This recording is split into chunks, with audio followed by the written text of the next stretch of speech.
Good afternoon, Rotarians and guests. Welcome to the Rotary Club of Toledo. Today we'll present another great meeting and program with Dave Gerke and Doug Mead from Toledo School for the Arts. But before we get to that, I'd like to ask Pat Sheehan to the podium to deliver a reflection, and then Chad Rutkowski will lead us in the Pledge of Allegiance. Please stand.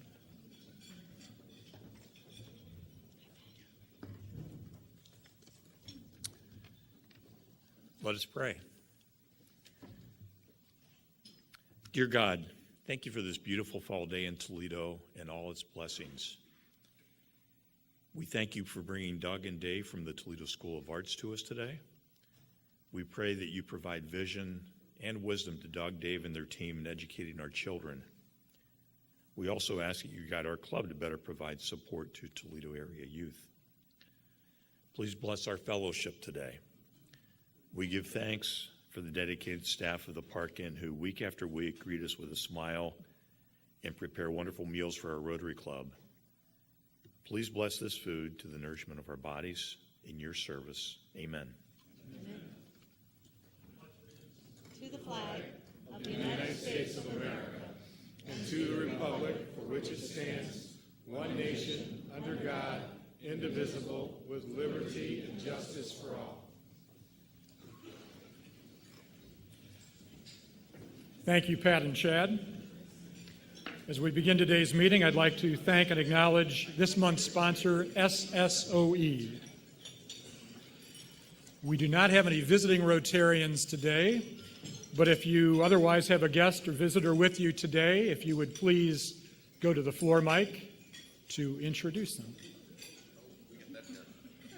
President Dick, it's my honor to introduce a potential member and guest of our Rotary Club today, Jeff Jackson. He is interested in learning how we do service here in Toledo. Is formerly from Detroit and is relocated here, so I thought this was the perfect service organization to bring him to. Great. Thank you. Welcome, Jeff.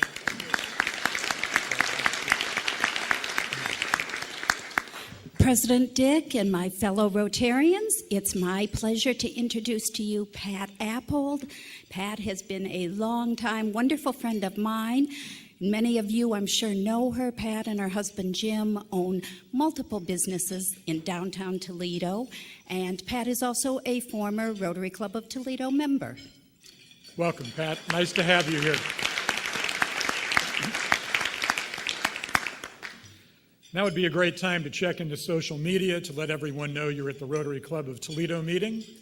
And then I ask that you silence your phones for the rest of the meeting so we can enjoy the gift of Rotary. This time I would like to invite Executive Director Kathy Tate to the podium for an update. Thank you, President Dick. That was quick.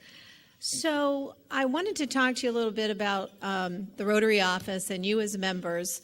And one of the number one areas of focus that we have internally is communicating information to all of you.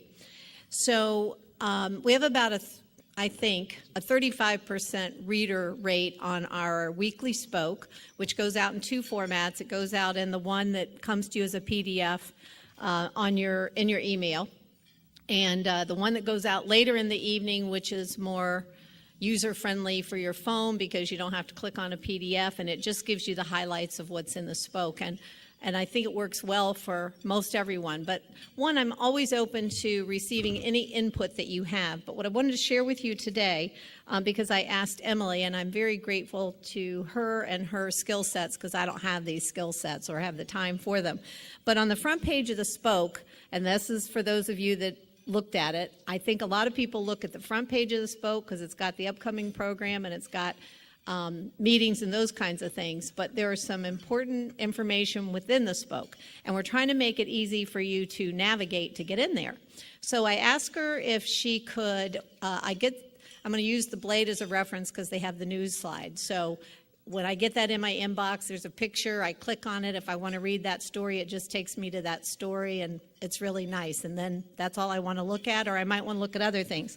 So on the front page of the spoke, and Walt's pointing to it there, on the front page, I asked Emily if she could put these links to the stories within, and then you just go to it.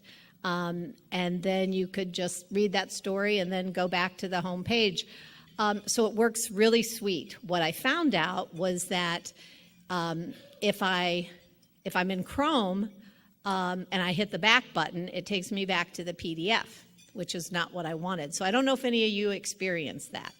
And I've decided not to go into the detail, but what I discovered later was if you open it in Firefox, which I won't go into that either, but is my default browser, then it's really sweet because then I can just click on a story, hit back, I go back to the front page, and I can pick and choose. So the effort and the intent is to communicate the information that we think you need to know or that you may want to know. And I asked Emily to create these slides to share with you if I didn't really know how I set the default to my browser to Firefox. So you just go to Control Panel and then hit your default programs and set it. But the other thing is we're working on internally, what software do we need to communicate with you? We communicate through the Spoke, through the email, through the website, through text messages, and we try not to inundate you with messaging. But I'm open to any input that you have about how we could better communicate with you, because I think that's one of the number one assignments. That's not the word I'm looking for, but that's the one that popped in, of the Rotary office and to you as members. So I just want to share that with you so you know how to navigate the new looking Spoke if you should want to. The other, just for everyone, but specifically for new members, we have a quarterly orientation for you and your spouse, partner, significant other. It's from 5 to 7:30, very casual. And this year, or this next one, is October 25th. And Manic Smith Group will host that for us. So, you know, the last one before, I mean, if you have a baby and you need to bring the baby and the wife, bring the baby and the wife or whatever it is. But October 25th, 5 o'clock at Manic and Smith. So look for more information on that. Thank you. Thank you, Kathy. Thank you, Kathy. I'd now like to invite President-elect Tim Ryan to the podium for a polio update.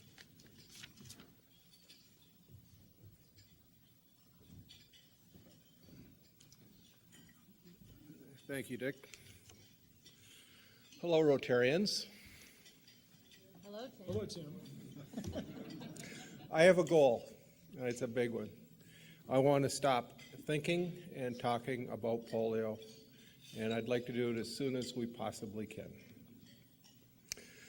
This club, since its very founding, has been involved with crippled children, and since our founding, I am sure that we have been aiding the victims of polio.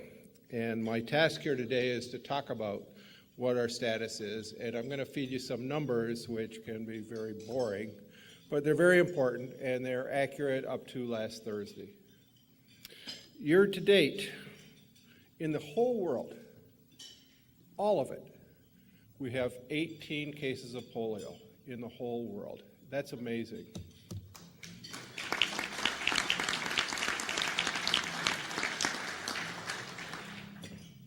That doesn't mean we're done. These are the toughest cases. They are very difficult. They are all taking place in 3 countries. There are 3 endemic countries: Pakistan, Afghanistan, and Nigeria. All of them have war. And war spills across borders, and polio is a very fast-moving disease. We're doing pretty well in Nigeria. They haven't had a case for 2 years as of last August. So there's a good chance that Nigeria will go 3 years and declare itself polio-free this coming August. Pakistan is doing pretty well. It has a total case number of 4 year to date, with 5 for all of last year. They're doing okay. They would be doing even better if they didn't have to live next door to Pakistan. And Pakistan's got a problem. Along with a hot war and a pretty large population, along with all of these countries, that is migratory, it's hard to get the last ones. It would be ever so helpful if people would stop killing each other and just make it possible to vaccinate the kids, but that doesn't seem to be happening anytime soon. So I have a warning. Even though we're down to 18 cases year to date, this disease can spread very rapidly. And sooner or later, we're going to stop talking about it because there are no polio cases to report. But until a country has gone 3 years free of polio, it's still amongst us. And so the tough part is going to be coming back to this club and every Rotary club in the world and asking for money when we've gone 2 years without polio, yet we have to go 3. People will start to wonder why. But that's the reasons, so just giving you an update. How am I doing for time? Another minute. I thought I'd share a personal story with you. As some of you know, I've been on multiple vaccination programs. The most recent one was in Chad, which is in the Sahara, Central Africa. It is about 7 centuries from here. And it's just a tough place to go. No law, no government. And so we're off, 300 miles from the capital. And I've been in many African markets. They're all the same, at least in the size towns I'm talking about. You always have a corral, and you have camels and goats and whatever it is they're selling inside the corral. And the people selling tomatoes and dates are on the outside. I happened to be in that town, and I was vaccinating. I thought I was doing pretty well. And then a truck came in. It came into the corral. I've been in many, many, many African markets. I have never seen a truck come into the corral, ever. And this one had a mounted gun on it. And there were 3 guys in it, one up at the machine gun, one in the passenger seat, and one in the truck as the driver. And one of the guys, the market started to clear out a little bit. And I'm busy vaccinating kids, not paying too much attention to them until it's in my face. And some guy comes over, no insignia. Military uniform, no insignia. Don't have a clue where he's from. And he just starts fiddling with his gun behind me. And all of a sudden there's no kids because the mothers are taking their kids away. And my fellow vaccinators are saying that they're uncomfortable and they want to leave. And I did too. And that's the problem. These are lawless places in many cases. And it's making it very hard to get this. So with that, I'm sure the hook is coming out soon. Thank you, every Rotarian in this room, for all of the work you've done, for all of the contributions you've made to eradicate this horrible disease. Thank you.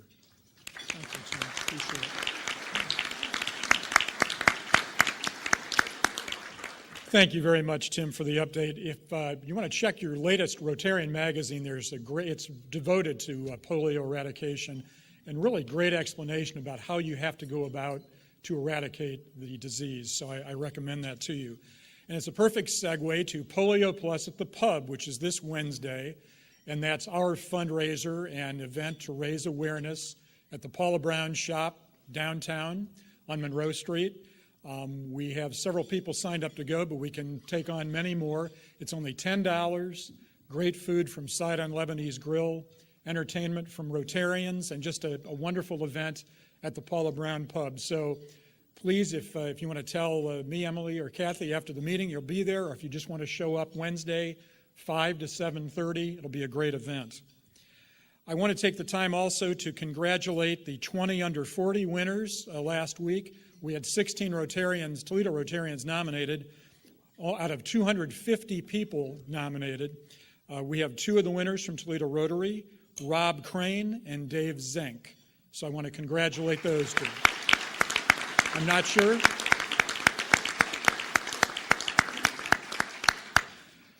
We did have a great zoo day last Friday, perfect day. We had between 20 and 30 Toledo Rotarians there, between 40 and 50 members of the St. Francis Interact Club. And it was a great day, and over 100 students from Glendale Fieldbach. And just a great time. There's the group, and I highly recommend it each year. It's an annual event that we do, and I want to thank all the Rotarians who participated in that event. October 27th is another date I want to get on your calendar. Our club, along with several other Rotary clubs in the area, are going to be doing, we have 3 events planned for kids this coming year. Family events, going to focus on pre-K through 4th graders. The first one's going to be the morning of October 27th at Middle Grounds Metro Park. And it's going to be a water awareness day. We're going to have stations for the kids to learn about clean water and ecology. And there'll be more details about that, but wanted to get that on your radar at this time. Finally, a bowling announcement, direct from Mayor Tommy Romer. This Thursday, October 4th, is going to be the kickoff, a fun night for bowling at Bolero Lanes. And it starts at 4:30. Tommy says if it's your first time there, you don't have shoes, etc., you might want to get there a little bit before 4:30 to get your shoes, maybe throw a warm-up ball. But it's a kickoff for the Rotary season, which starts a week from Wednesday at Bolero Lanes. So everyone's invited this Thursday on October 4th. With that, I would like to invite board member Steve Johnson to the podium to introduce new member Don Yerkes.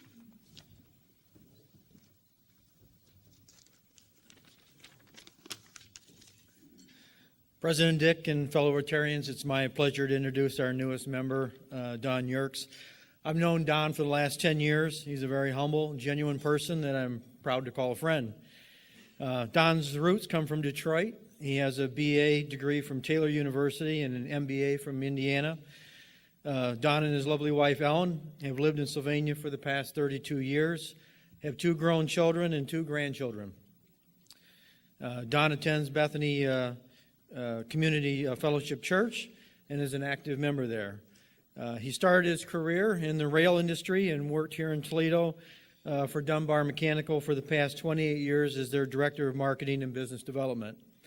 He's responsible for identifying, developing market growth strategies, public relations, and management of the company's estimating services.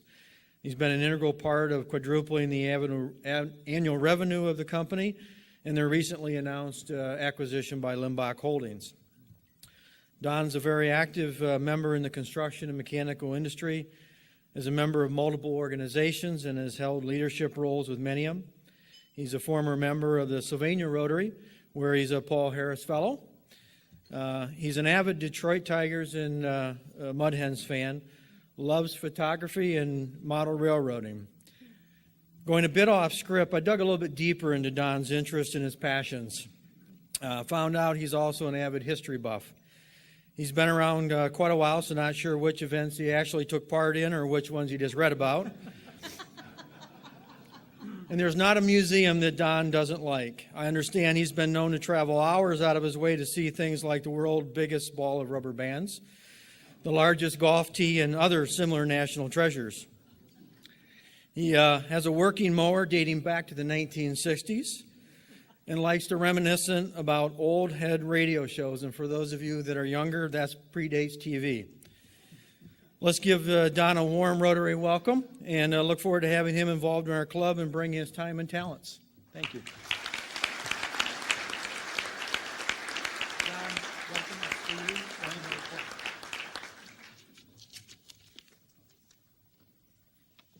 Thanks, Steve, and welcome, Don.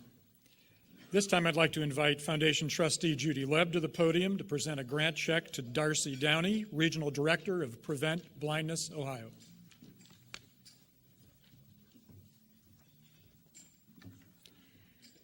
On behalf of the Toledo Rotary Club Foundation, it is my pleasure today to present a grant check in the amount of $2,700 to Prevent Blindness, Ohio. The grant was for expanding their community vision screenings. Our Community Service Committee members received the request, participated in the vetting process, and made the decision to recommend grant approval to our club board and foundation trustees. The grant was recently approved. And here is Darcy Downey, Regional Director of Prevent Blindness, Ohio, who is here to accept the grant and share a short description of how our foundation's $2,700 has helped their organization. Thank you, Judy. Thank you. Prevent Blindness is extremely grateful to receive the Toledo Rotary Club Foundation generous contribution of $2,700 for the purchase of a new Optic 5000 vision screener, which is out in the lobby. If after the meeting you'd like to take a look at it and see what the vision screener is and what it does. The additional equipment helps prevent blindness in Northwest Ohio attend a larger number of health fairs through collaborating with our partners in community events. We found a number of years ago that there was a great need in Northwest Ohio, so we have started expanding our services in the area. And because of this extra screening machine, in May we did a senior health and wellness fair at Florey's Garden. 16 adults had their vision screened and 14 were referred to our vision care outreach program. And that means that 14 people could not afford an eye exam and glasses, and they're using our program to be able to get that. Many of the people we serve are seniors. That was a senior health fair. We did another health fair in September at the AHIPA 118 apartments, which is a HUD housing development, and there were 11 seniors there and 6 were referred. So when you're looking at a senior who cannot afford a pair of glasses, that is a very, very high risk of them falling. And when they fall, we all know that there's a big chance they're going to break a hip and there's going to be that downward spiral. So the last few years we made a very, very strong initiative of trying to help our seniors. We also had 3 adult vision screening trainings for this grant period, which started April 1st. June 6th, we trained 5 students as part of the mobile health program with the Synod of the Covenant in Maumee. On September 7th, we trained 12 University of Toledo medical students to do vision screenings in the area. And then on September 24th, we trained 41 physical therapy and occupational therapy graduate students at the University of Toledo. As our goal was to train and certify 99 vision screeners, and we've trained, certified, and equipped 123, and we're only about 4 months into the grant period. The other goal is to conduct vision screenings on a minimum of over 4,000 adults and seniors living in the Toledo area, and to date we did just about over 1,100. Coming in October, this is my 3rd or 4th year doing this event. There is Project Connect, and that is in collaboration with our partner, Wood County Health Department, and we work all day screening people, and our contact there, Rhonda, will automatically, on our portal, be able to put these people in, get them an exam and glasses where it's needed. So again, on behalf of Prevent Blindness, I want to thank all of you for your support.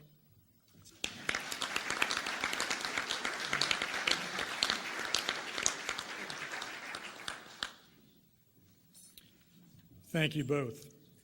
I'd now like to invite John Federke to the podium to introduce today's speakers. Thank you, President Dick, fellow Rotarians. Those of us who have grown up in Toledo have enjoyed a legacy of organizations that, as they say, punch above their weight. If you think about it, Toledo has been blessed with the Toledo Museum of Art, the Toledo Symphony, now with the ballet, the zoo, hi Mary, the University of Toledo, and Toledo Club, Inverness, and of course downtown Rotary, which is the 9th largest in the world.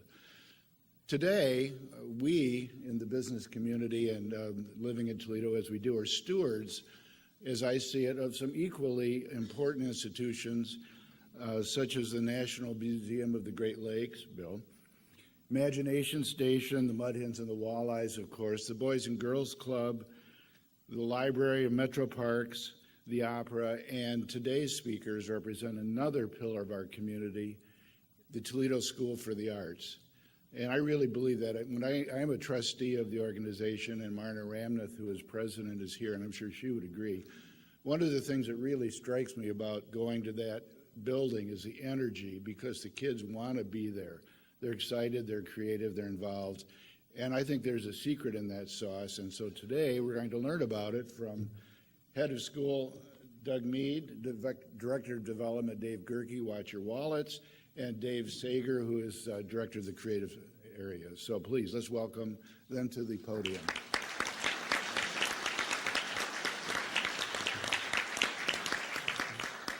Thank you, John, for that introduction. Thank you, President Wolf, and members of the Toledo Rotary for having us today.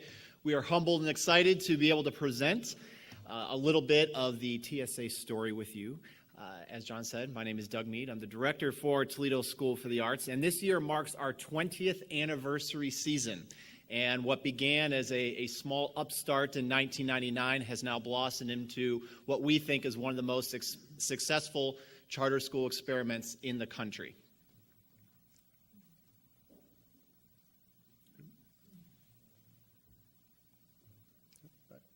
So who are we? As a charter school, we're a public school open to any resident in the state of Ohio. We currently house over 700 students from over 25 different school districts, serving grades 6 through 12.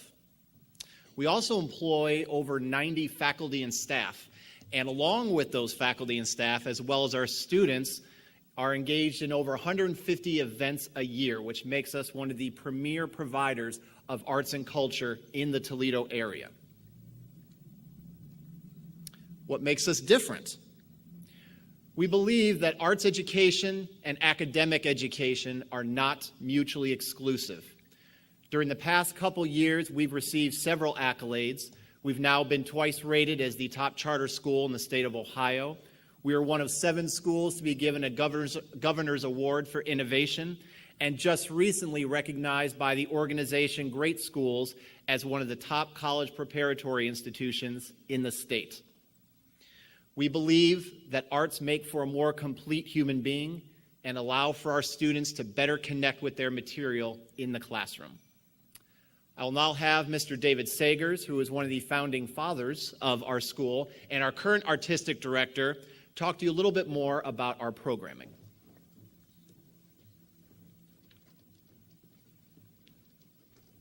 Thanks very much, and it's a pleasure to be here with you today.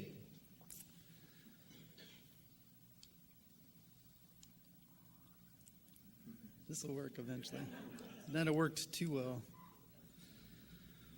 The premise that providing an education that speaks to the unique interests of students and that creates an important framework for learning is well established in the U.S. Career technical education, for instance, sending students to study careers that hold special interest to them, has proven many times that career and interest-specific education is an important thing.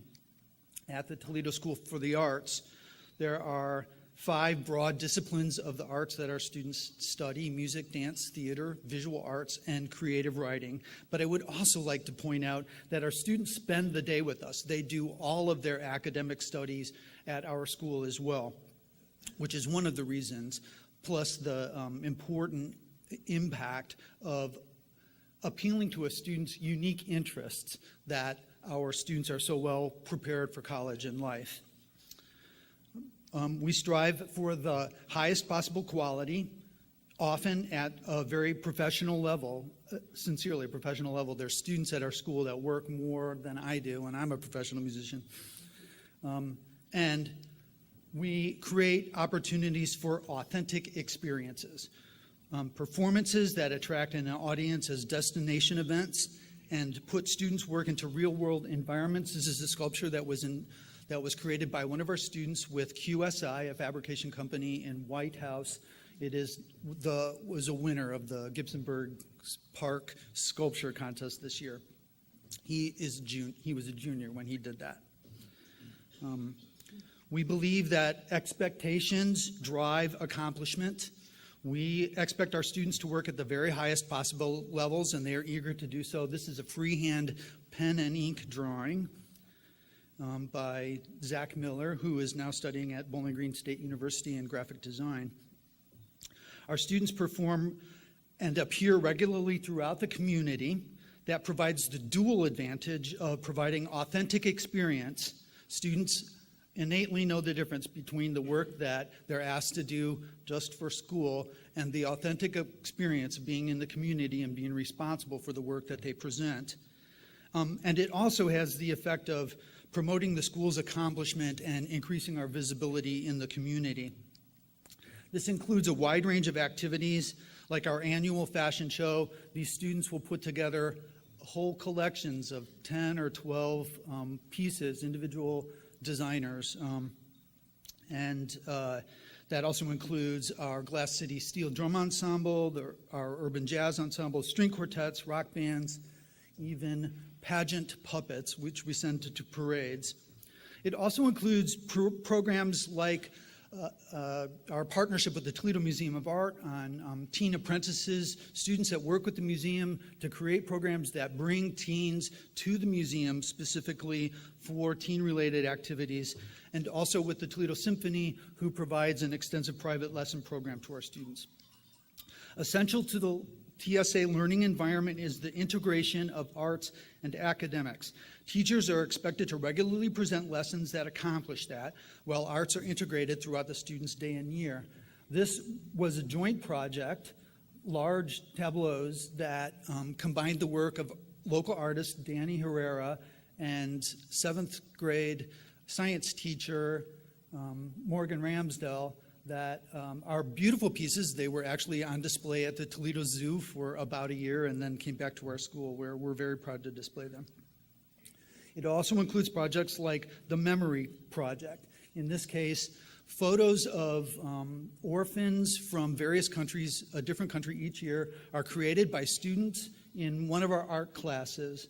Those, you can see one of those portraits on the top left corner. That's a pencil drawing by the girl who happens to be holding it in the next picture, and then the child whose portrait that is in the last picture. And then finally, an integrated assignment which chooses or uses the flora and fauna of Rwanda in this case, along with a version of the student's image. It also includes integrated activities like Chemistry the Musical, a feature-length film, handmade print and poetry books. I recently saw graphs in the form of city landscapes from irrational numbers. Last year we saw a great film about World War II internment camps as a history project, and I'd like to share with you this next experiment. It was a combination of science and music. They wanted to see if you could actually break a glass with sound waves.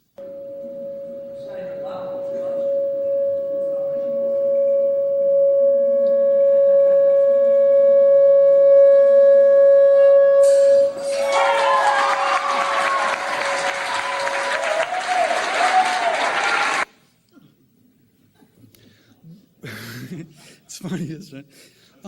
While some high-profile students of the school, like Crystal Bowersox and Maya Ramirez, have gained national attention, about a third of our students matriculate into college arts programs or directly into arts careers, while the rest frequently become active participants in community arts projects or activity. TSA is building engaged, active citizens with a deep appreciation and knowledge of the arts and the value of living in a connected, supportive, and engaged community. TSA is an unusual place. Students are truly engaged. They're kind to one another. They perform at high levels artistically and academically and leave us prepared for success personally and professionally. I'd like to continue by handing these over to our Director of Development, Dave Gerke. Thank you. I'm very proud to have been the development director at TSA for 16 years. And I was a music teacher when we first started, and I really didn't know how to spell philanthropy. And luckily, the school invested in me, and it's been the greatest journey of my life. I think everything that you're hearing today kind of wraps up with this thought, that the arts speak to our soul. Art is created to comfort the disturbed and disturb the comfortable. And I think we go through that process every day at Toledo School for the Arts. My friend Dr. Durant will attest that the arts are also very expensive. And because of that, they have a development director. I can thank the Rotary for years of support. In 2004, when we first moved into Uptown, these are my only notes, you bought us our first PA system where students could go out and perform and actually play through a real PA system. Since that time, Rotary, the foundation, has been responsible for multiple musical instruments, our choir risers, a marimba, a string bass, 35 digital cameras for our photo program, 2 potter's wheels, 3 body mics, keyboards, and just most recently, an electronic set of pianos that we can move around the school and they won't go out of tune. We're very fortunate to have your support. Boom. And we hope that you will continue to tell the TSA story. When we moved into 2000 to 333 14th Street in 2004, I was at a meeting where we had realized that there were 14 social service agencies within walking distance of our school. And I was concerned about the well-being of our students. And I remember, we're right across from the Toledo Club, and I remember saying, we ought to just build a big fence around it with a guard station like the Toledo Club so we can protect the kids when they come in. And Glenn Richter, my mentor, one of the best mentors I've ever had out of a group of amazing mentors, said, we could do that, or we could do the more noble thing, and we could help transform the neighborhood.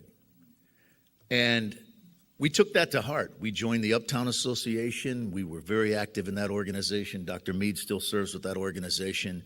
We have been a part of the Village on Adams. And if you see what's happened up there in the last 10 or 15 years, you will see that there's been quite a transformation in Uptown.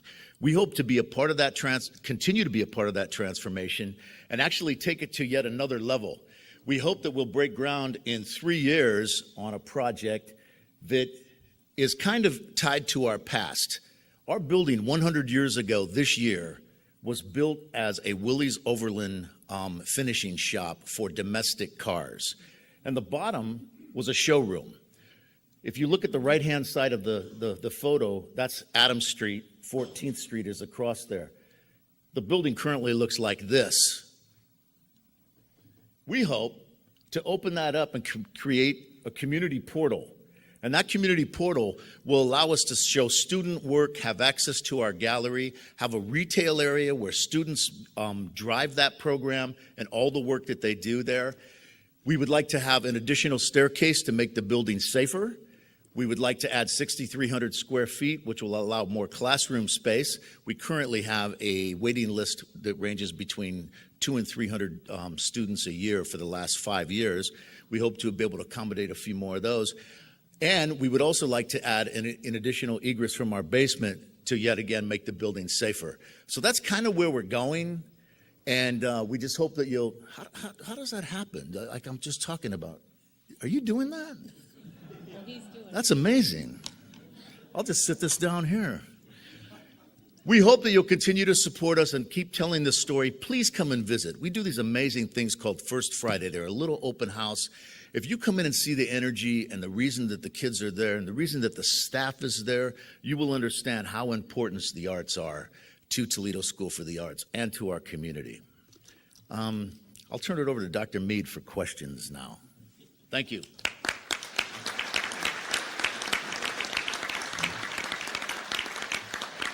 Thank you, Dave. Thank you, David. As you can see, TSA is an amazing place, and I know I speak for my colleagues to say that it's truly an honor to serve this organization. So I'd like to turn it over to any questions you may have.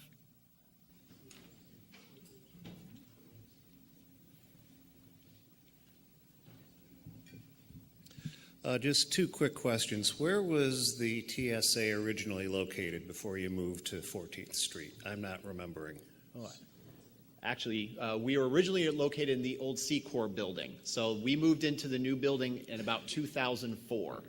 So we've been here now for a good amount of time and have seen a lot of transformation into that building. And who's the sponsoring organization behind the charter? And can you give a little background on that entity? Absolutely. Great question. So our sponsor is Bowling Green State University. And for those of you that are not familiar with the nuances of charter schools, every charter school in the state is required to have a sponsor. And this is not a sponsor in the traditional sense where they are providing us funding. It's more of a compliance oversight to make sure that we are running our operations smoothly and one of the interesting parts is that there really is not a lot of restriction in terms of the number of schools that a sponsor may help to oversee. Our relationship with Bowling Green State University is unique, and we're the only charter school that they do sponsor. So we've had a really special relationship with that school that has allowed us to explore a lot of different partnerships and possibilities that have assisted our students that we would not otherwise have. Any other questions? Thank you.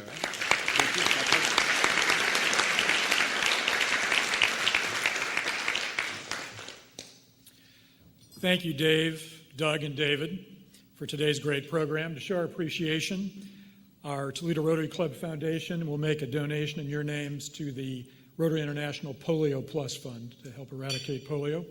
And we also have some books on historical tales of Toledo for you. I think we need to get you one more. There you go. Thank you very much. You're welcome.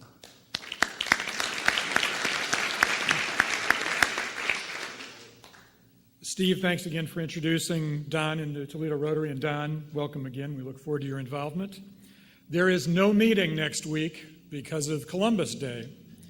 So we'll see you back here on Monday, October 15, when Gus Mancy will be our speaker, and that's a very familiar name in our community.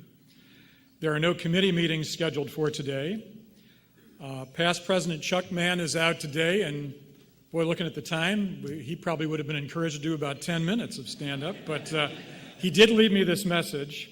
He said, "I will be literally on the road, well, actually in a car a couple feet above it." That's what he said. So I will leave you with this question. Does anyone remember what the greatest thing was before sliced bread? With that, please be a servant out there so we can be the inspiration, and we are adjourned.